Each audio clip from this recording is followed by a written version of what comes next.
La Direction générale de la dette au Gabon a rendu public ses perspectives d'endettement pour la période 2017-2019.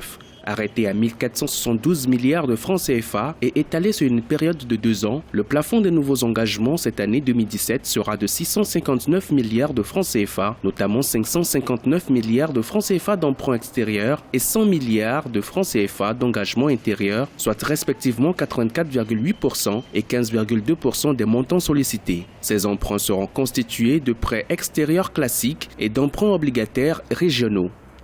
Le Gabon traverse en ce moment une période de crise et la situation des finances publiques au Gabon est tributaire de la conjoncture sur le marché pétrolier.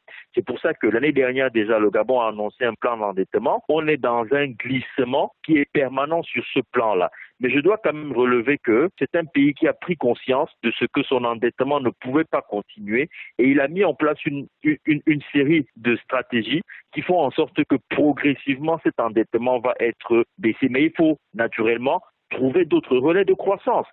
En 2016, le Gabon avait annoncé un plan d'endettement de 1645 milliards de francs CFA sur la période 2016-2018. Selon les détails du nouveau plan, en 2018, l'endettement projeté sera de 484 milliards de francs CFA, dont 384 milliards d'engagements extérieurs. Et pour 2019, les engagements au titre de la dette ont été estimés à 329 milliards de francs CFA, dont 229 milliards de francs CFA d'emprunts extérieurs. Cette dynamique d'endettement du pays suscite de plus en plus d'inquiétudes. Le Gabon a toujours du mal à s'extirper de la conjoncture économique en raison notamment de la baisse du cours du baril de pétrole sur les marchés internationaux. Je pense pour ma part, et beaucoup d'experts sont d'accord là-dessus, que le principal relais de croissance pour le Gabon se trouve dans le secteur agricole. Il faut repartir sur les autres facteurs qui ont bridé le développement de l'agriculture au Gabon. Je pense notamment à une population rurale qui est peu nombreuse. On peut compenser ça par des politiques d'immigration. Le nouveau pétrole au Gabon, ça peut être vraiment l'agriculture. Et si